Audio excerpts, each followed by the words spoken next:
Welcome everyone. Today we are going to study a very important and very interesting topic that is scope of study of organizational behavior. We had been talking about organizational behavior as to what it is. Today we'll get to learn about the entire scope. आपको हम बात करेंगे उन चीजों के बारे में जो हम ऑर्गेनाइजेशनल बिहेवियर में पढ़ते हैं.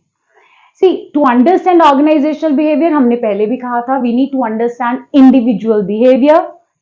Secondly, we need to understand what is group behavior. And thirdly, we will come to organizational behavior. So, when we study individual behavior, और हम ये जानना चाहते हैं कि कैसे एक इंडिविजुअल बिहेव करेगा, that in what ways individual can affect organizational effectiveness. तो उसके लिए हमें ये कुछ चीजें हैं जो समझनी पड़ेंगी. These are values, learning, perception, personality, emotions, attitudes, so all those things. I'll just take these one by one and we will get to know कि ये है क्या और कैसे हमें हेल्प करता है एक इंडिविजुअल के बिहेवियर को समझने में. After that, we will move on to group behavior to see group behaviour में हमें क्या क्या समझना है, कैसे ग्रुप बिहेवियर वर्क करता है, उसमें क्या क्या एलिमेंट्स हैं, एंड देन फाइनली हम ऑर्गेनाइजेशनल बिहेवियर के बारे में बात करेंगे. So in nutshell we will get to know कि one, organisational behaviour as a subject आपको इसमें पढ़ना क्या क्या है, क्या क्या चीजें हैं जो इंपॉर्टेंट हैं, जिसकी नॉलेज आपको होगी तो आप ऑर्गेनाइजेशनल बिहेवियर समझ पाएंगे. And secondly of course the scope itself, it talks about it. Okay, so now let's start with the first one, values. See, what are values? I'm sure आपने ये टर्म पहली बार तो नहीं सुना है, पहले भी सुना होगा, बट इसका मतलब क्या है? In fact, all these terms like personality, attitudes, I'm sure आपने सुनी है, लेकिन how these are different from one another is something we will get to learn today. Value is basically, values of a person, these are basic convictions. For example, if I ask you, what is, right according to you? So your definition of right or wrong can be, termed as values. So आपको जो लगता है that, this is a mode of conduct which is preferable. वो आपको personally preferable हो सकता है या आपको ऐसा लगता है कि सोसाइटी में this is preferable and that becomes your mode of conduct, so that becomes your value actually. Values में आप बोल सकते हैं honesty, that can be one of the values, being punctual, self-respect, all these are values. We will get to know about it in depth later. Okay, now let's talk about the next thing, that is learning. Learning किसे कहते हैं? See, we are talking about behavior and we also did say earlier कि behavior is something which can be learnt. आप सीख सकते हैं इसे. So when you learn a behavior, आप ये सीख जाते हो कि किस तरह से मुझे बिहेव करना है. अभी आप अपने एक्सपीरियंस से भी सीख सकते हैं. ये हो सकता है you are taught that thing कि कैसे करना है, and that is how you happen to adapt it. आप वो permanently आपके behavior में change आ जाता है. Then we say it is through the process of learning that change in your behavior has happened. So that is learning. Next is personality. Personality क्या है? See, personality में कुछ, हर इंसान में कुछ एक ऐसे कैरेक्टरिस्टिक्स होते हैं जो ये डिफाइन करते हैं कि वो कैसा पर्सन है, जो उस पर्सन को डिफाइन करते हैं, जो आपको ये बताते हैं कि किस तरह से ये पर्टिकुलर इंडिविजुअल और ये पर्सन बिहेव करने वाला है एक गिवन सिचुएशन में. सो उस पर्सन को, उसके बिहेवियर को डिफाइन करने वाले जो एलिमेंट्स हैं, जो कैरेक्टरिस्टिक्स हैं, उनको हम बोलते हैं personality of that individual. Personality में there very interesting models which have been given. हम लोग बात करेंगे इसके बारे में आगे, like Myers Briggs type indicator. We will be talking about big 5 personality model. So ऐसे बहुत से मॉडल्स हैं which have been developed which help you judge the personality of an individual. To understand it better, हम कई बार बोलते हैं कि there is a person who is introvert, there is a person who is extrovert. So introvert or extrovert, this is what, this is a type of personality that you have. या तो आप introvert हैं या आप extrovert हैं, or maybe somewhere in between your personality is there. So आपको वो समझना है, that is personality. Next, let's talk about perception. What is perception? हम लोग कहते हैं ना, नजरिया, आपका किसी चीज को देखने का नजरिया, आप कैसे देखते हैं किसी चीज को. Whenever we are working in an organizational setting or otherwise also, आपके आसपास जो environment है, you always try to organize the information around you. You try to interpret the information around you, that social environment around you, और फिर आप उसको एक meaning देते हैं कि आपको इससे क्या समझ आता है. वो आपकी जो समझ है उसको आप कह सकते हैं कि ये आपका परसेप्शन है. मैं किसी चीज को, अब ये जो परसेप्शन है, वी नीड टू अंडरस्टैंड, ये किसी चीज के लिए हो सकता है, किसी इंसान के लिए भी हो सकता है, और ये परसेप्शन किसी सिचुएशन को लेके भी हो सकता है. लेकिन मेरा परसेप्शन क्या होगा ये भी डिपेंड करता है बहुत सारी चीजों पर. अगर मैं बात करूं अपनी परसेप्शन की, किसी चीज को या किसी इंसान को लेकर मेरी क्या परसेप्शन है, if I need to understand that, तो उसमें बहुत से फैक्टर्स हैं जो रिस्पॉन्सिबल होंगे. आपको समझना पड़ेगा कि वो परसीवर, यानी कि मैं खुद क्या हूं, मैं कैसे सोचती हूं, वो सिचुएशन क्या है, क्योंकि सेम सिचुएशन में सेम परसीवर का परसीव करने का तरीका बदल सकता है, परसेप्शन बदल सकती है. और ओवरऑल एनवायरनमेंट जो है वो डिटर्मिन करेगा कि मैं किस तरह से किसी चीज को परसीव करूंगी. खुद उस इंसान को जिसे मैं परसीव या जिसके लिए मैं परसेप्शन क्रिएट कर रही हूं, या वो सिचुएशन को लेकर वो खुद अपने आप में कैसी है, वो भी एक डिटर्मिनिंग फैक्टर है. So again, we'll talk about that in detail later. Okay, so next one is attitudes. Attitude किसे बोलते हैं हम? See, attitude होता है कुछ evaluative statements. आपको एक इंफॉर्मेशन मिली, ठीक है, आपको कुछ बात पता चली, पता चलने के बाद there is some feeling that you develop, right? You may feel good about that thing or you may feel bad about that thing. So जब इंफॉर्मेशन हमें मिलती है, we try and evaluate that information, हम उसे एक meaning देते हैं, right? Then जो मैं बात कर रही थी कि आपको वो या तो अच्छी लगेगी या बुरी लगेगी, और whatever you will feel like. So that will be your feeling element. उसके बाद हम उस इंफॉर्मेशन को समझने के बाद, उस इंफॉर्मेशन को के बेसिस पर फील करने के बाद, we happen to react to that information. हम कैसे रिएक्ट करेंगे किस चीज को लेकर, वो है हमारा एटीट्यूड. ऑर्गेनाइजेशनल बिहेवियर के पर्सपेक्टिव से बहुत सारे ऐसे जॉब एटीट्यूड्स होते हैं जो आई एम श्योर आपने सुना होगा इन टर्म्स को, like job satisfaction, job involvement, organisational commitment. So कितना कोई इंडिविजुअल, कोई एम्प्लॉय कमिटेड है ऑर्गेनाइजेशन को लेके, ऐसा क्या है which makes him satisfied for the job, what is involvement, what is job engagement. ये सब चीजें हम समझते हैं through attitudes. Next let's talk about emotions.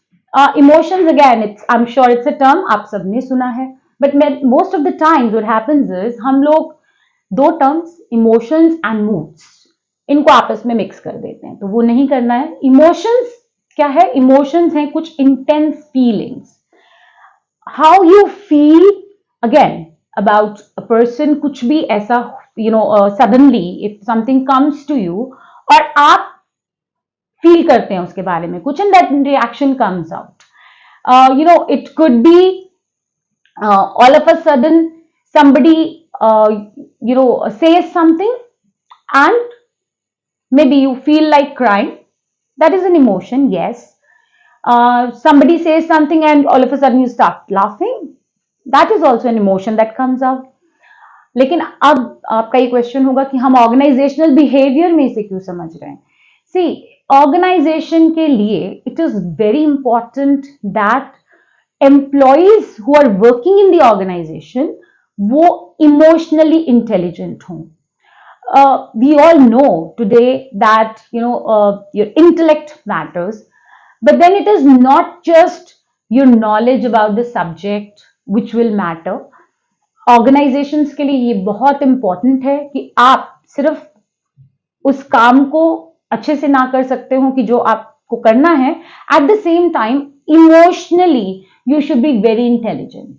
You should know how to react or how to act, how to interpret something, and you should be able to control your emotions also, right?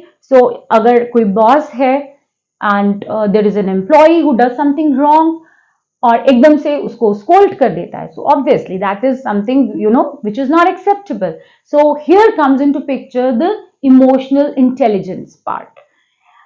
Now next we will talk about group behavior now. So this was all about the individual behavior. अगर हमें individual का behavior समझना है तो हमें समझना पड़ेगा कि उसकी personality कैसी है, क्या उसका values हैं, क्या value system है, कैसे उसके emotions work करते हैं, वो emotionally intelligent है या नहीं है, उसका perception कैसे बनता है, क्या factors हैं जो उसके पीछे हैं, how that perception thing is going to work. So all of that will help us understand the behavior of the individual, जिसे एक organization जब employee की form में hire करती है वो check करते हैं. There are various methods also to understand where an employee or prospective employee he basically stands. क्या उसका स्कोर है, मतलब it is actually they try to understand that so objectively. There are many questions which are asked, an employee happens to answer those questions, and through that an organization to quite an extent can understand कि overall इस individual का behavior कैसा होगा. Okay, now next let's talk about group behavior. Group behavior में these are the terms which we need to understand. Group dynamics. Group dynamics क्या है? आप जब एक ग्रुप को स्टडी करते हैं, एक ग्रुप कैसे बिहेव करेगा आप उसको स्टडी करते हैं. That is group dynamics. क्यों? क्योंकि इसी एक ग्रुप के कुछ नॉर्म्स, आपने सुना होगा ये टर्म, ग्रुप के नॉर्म्स होते हैं. हर ग्रुप में कुछ रोल्स, कुछ रिस्पॉन्सिबिलिटीज गिवन होती हैं. हर एक का हर इंडिविजुअल ग्रुप में डिफरेंट होता है. सो बहुत सारे से डायनामिक्स हैं which play an important role और जो हमारे लिए समझना जरूरी है अगर हमें समझना है कि ग्रुप कैसे बिहेव करने वाला है या करेगा. Next is group conflicts. Conflicts we all know. Conflict is what? Conflict is disagreement. यहां हम जो डिसएग्रीमेंट की बात कर रहे हैं, हम बोल रहे हैं एक ग्रुप में जो लोग काम करते हैं, या it could be a disagreement between one group और the other group, that can also happen. So दो ग्रुप्स के बीच या एक ग्रुप में ही आपस में कुछ डिसएग्रीमेंट है. अगेन इट कुड बी कि एक लेट्स से काम है, ये काम किसे करना है, पर्सन ए और person B, they can be a conflict regarding that. किस तरह से किया जाना चाहिए? Again different people may have different opinion and at times that difference in opinion translates into conflicts.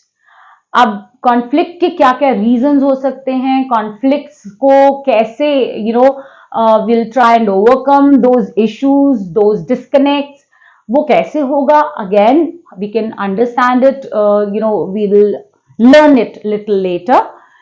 Next, let's talk about communication. ये term भी I am sure आपने पहले सुना है. कम्युनिकेशन क्या है? Transfer of meaning and understanding. एक चीज को मैं जैसे समझती हूं, मुझे मेरी वो इंफॉर्मेशन, उस चीज को लेकर मेरी वो समझ ट्रांसफर करनी है किसी और को. ये मैं कैसे करती हूं, वो प्रोसेस को हम कम्युनिकेशन बोलेंगे. सो ये आप कैसे कर सकते हैं? It can be written communication, it can be oral communication. आजकल हम देखते हैं बहुत सारे कम्युनिकेशन के मोड्स हैं हमारे पास. थ्रू ईमेल्स, ऑर्गेनाइजेशंस में they communicate through notices, circulars. We will even be talking about formal communication, informal communication. So किस किस तरह से कम्युनिकेशन एक ऑर्गेनाइजेशन में होता है, क्या उसके मोड्स होते हैं, एंड कम्युनिकेशन में क्या क्या प्रॉब्लम्स आती हैं, क्या क्या बैरियर्स हैं जो कम्युनिकेशन जब दो लोगों के बीच होता है, दो ग्रुप्स के बीच होता है, या विद इन द ग्रुप लोगों के बीच होता है, तो किस तरह के इश्यूज आते हैं, how is it that we can overcome those issues. All of that we will be studying when we will come to the communication part. Next is leadership. Leader कौन है? See, leader होता है somebody who has an ability to influence others. If I am the one जिसे आप follow करते हैं, तो मैं लीडर हूं. अगर मैं आपको इन्फ्लुएंस नहीं कर पा रही और आप मुझे फॉलो नहीं कर रहे, तो मैं लीडर नहीं हूं. ऑर्गेनाइजेशनल बिहेवियर में लीडरशिप का बहुत इंपॉर्टेंट रोल है, because leader is the one जो अल्टीमेटली जो बिहेवियर चाहते हैं हम ऑर्गेनाइजेशन के लिए. It can be in terms of discipline, it can be in terms of productivity, in terms of efficiency, in terms of cooperation. So किसी भी तरह से जो हम बिहेवियर चाहते हैं कि एम्प्लॉइज करें, उसे ड्राइव करना लीडर का काम है. So this is why there many theories which are given and which we will be talking about when we will study this leadership part. Okay, now let's talk about power in politics. Power क्या है? See, if I am a person and I am capable to influence somebody else's behavior, that means that I have power. See, leadership में हम बोल रहे थे you have the ability, यहां हम बोल रहे you have the capacity to influence. That means it may not necessarily come because of the position that I hold. Power किसी भी वजह से हो सकती है. If I am capable to influence the other person, हो सकता है कि रिवॉर्ड देकर मैं उससे कुछ काम करा सकती हूँ, and I am in the position कि मैं वो रिवॉर्ड दे सकती हूँ उसे. That means I am in power. या मेरी there is some expert knowledge और some specialised knowledge that I have, because of which I can make somebody work the way I want. Then that also is a source of power. So sources of power भी हम पढ़ेंगे depth में later. Politics क्या है? Again, when we use power to affect the decision making process, we call it politics. Most of the times you will find politics is something which people they use it for their own self-serving purposes. मैं उसे अपने तरीके से कुछ अपने मतलब से कुछ चीजें करवाना चाहती हूँ, उसके लिए मैं यूज कर सकती हूँ. And most of the time you will see ये वो बिहेवियर्स होते हैं जो ऑर्गेनाइजेशन सैंक्शन नहीं करता. ये ऐसे काम नहीं है जो ऑर्गेनाइजेशन आपको कहता है कि आपने करने हैं, या ये वो डिसीजंस नहीं है जो ऑर्गेनाइजेशन चाहता है कि आप लें, लेकिन आप ये काम करते हैं फिर भी probably to just serve your own selfish ends. Again, this is something we will study in depth.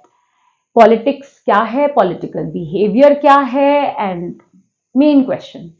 Is it good? It's not. So we will get to know all of that a little later. Now let's talk about organizational behavior.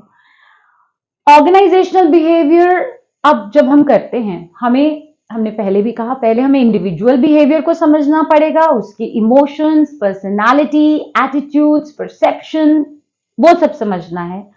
फिर हमें एक organisation में देखना है कि group कैसे work करता है, क्या ग्रुप डायनामिक्स हैं, किस तरीके से ग्रुप में कॉन्फ्लिक्ट्स हैं या उनको रिजॉल्व किया जा सकता है, पावर पॉलिटिक्स कैसे प्ले कर रहा है ऑर्गेनाइजेशन में। लेकिन इन सब चीजों के बाद हमें ऑर्गेनाइजेशनल बिहेवियर को समझना है। ऑर्गेनाइजेशनल बिहेवियर में कुछ एलिमेंट्स जिन पर हम बात करेंगे सब्जेक्ट में, वो हैं organisational structure, processes and procedures. Organisational structure क्या होता है? See, structure is what? It is an arrangement. जब हम ऑर्गेनाइजेशनल बिहेवियर की बात कर रहे हैं, सो यहां हमारा जो फोकस होगा वो होगा उस स्ट्रक्चर पर जो ह्यूमन रिसोर्सेस की टर्म्स में हम देखेंगे।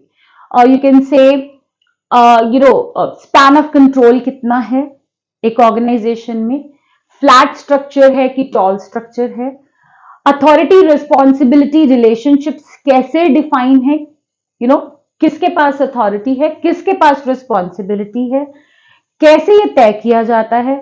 सो ऑल दोज थिंग्स, ये सब चीजें डिपेंड करती हैं उस ऑर्गेनाइजेशन के स्ट्रक्चर पर, और उस स्ट्रक्चर पर फिर और बहुत सारी चीजें हैं डिपेंड करती हैं जो रिलेट करती हैं ऑर्गेनाइजेशनल इफेक्टिवनेस को। So this is what we need to understand when we talk about organizational structure, procedures and processes. Next is culture. Culture is what? Organizational culture. It is a system of shared values which people in an organization they hold. और it's not just कि ये हमारी employees की shared values हैं, ये culture is something जो एक organisation को डिफरेंशिएट करता है दूसरी ऑर्गेनाइजेशन से। दैट इज व्हाई वी से इस ऑर्गेनाइजेशन का कल्चर बहुत अच्छा है, उस ऑर्गेनाइजेशन का कल्चर उतना अच्छा नहीं है। सो क्या अच्छा नहीं है वो हम समझते हैं थ्रू ऑर्गेनाइजेशनल कल्चर। कल्चर में बहुत सारी चीजें आती हैं। Just to help you understand this term better, like किसी ऑर्गेनाइजेशन का कल्चर हो सकता है पीपल ओरिएंटेड है, वहां लोगों के बारे में बहुत सोचकर वो ऑर्गेनाइजेशन काम करती है। किसी ऑर्गेनाइजेशन का टास्क ओरिएंटेड है, वहां पर उनका फोकस होता है काम, प्रोडक्टिविटी, एफिशिएंसी, नो वेस्टेज, इन सब चीजों पर फोकस करते हैं। किसी ऑर्गेनाइजेशन का हो सकता है टीम ओरिएंटेशन, वहां टीम वर्क कैसे होगा, लोग एक साथ कैसे काम करेंगे, ट्रस्ट कैसे डेवलप होगा and how they cooperate with each other, उस पर बहुत ज्यादा फोकस है। और इसी तरह से और बहुत सारे डिटर्मिनिंग फैक्टर्स हो सकते हैं विच विल टेल यू कि एक ऑर्गेनाइजेशन दूसरी ऑर्गेनाइजेशन से अलग कैसे है। So that is something which you understand through organizational culture. Next is organizational change. Change is what? Change is doing something different. अगर हम ऑर्गेनाइजेशन की भाषा में देखें या उस टर्म्स में हम समझना चाहें, क्या चेंज होता है एक ऑर्गेनाइजेशन में? हो सकता है टेक्नोलॉजी चेंज हो सकता है स्ट्रक्चर में चेंज हो। पहले लेट्स से अभी हम बात कर रहे थे स्ट्रक्चर की, so span of control, let's say पहले एक मैनेजर के अंडर 5 एम्प्लॉइज काम करते थे, अब 10 एम्प्लॉइज काम करते हैं। So how is it going to have an impact on behaviour? इससे आपका distribution of work, roles, responsibilities, attention जो आप दे पाएंगे, सब चीजों पर इम्पैक्ट आता है। And ultimately this is going to impact the behavior of individuals. This is going to have an impact on group behavior, and obviously through that it will have an impact on organizational behavior and effectiveness of the organization. Next is development. Development is what? It is very planned and systematic change in the values, in the operations of an organization. So, जब आप as an organisation कुछ करते हैं जिससे एक change आए आपके operations में, आपकी वैल्यूज में, जो इंडिविजुअल्स वहां काम कर रहे हैं मे बी उनकी वैल्यूज में, और वो आप क्यों करते हैं? बिकॉज अल्टीमेटली यू वांट कि ऑर्गेनाइजेशन ग्रो करे, ऑर्गेनाइजेशन डेवलप हो और आगे जाए. सो ऑर्गेनाइजेशनल डेवलपमेंट को ध्यान में रखते हुए बहुत सारे चेंजेस हैं जो आप एक ऑर्गेनाइजेशन में करते हैं. अगेन वैल्यूज में कर सकते हैं, आप चेंजेस ऑपरेशंस में कर सकते हैं, and all those things are going to help you develop the organisation as a whole. So वो सब चीजें हम पढ़ते हैं, समझते हैं इन ऑर्गेनाइजेशनल डेवलपमेंट.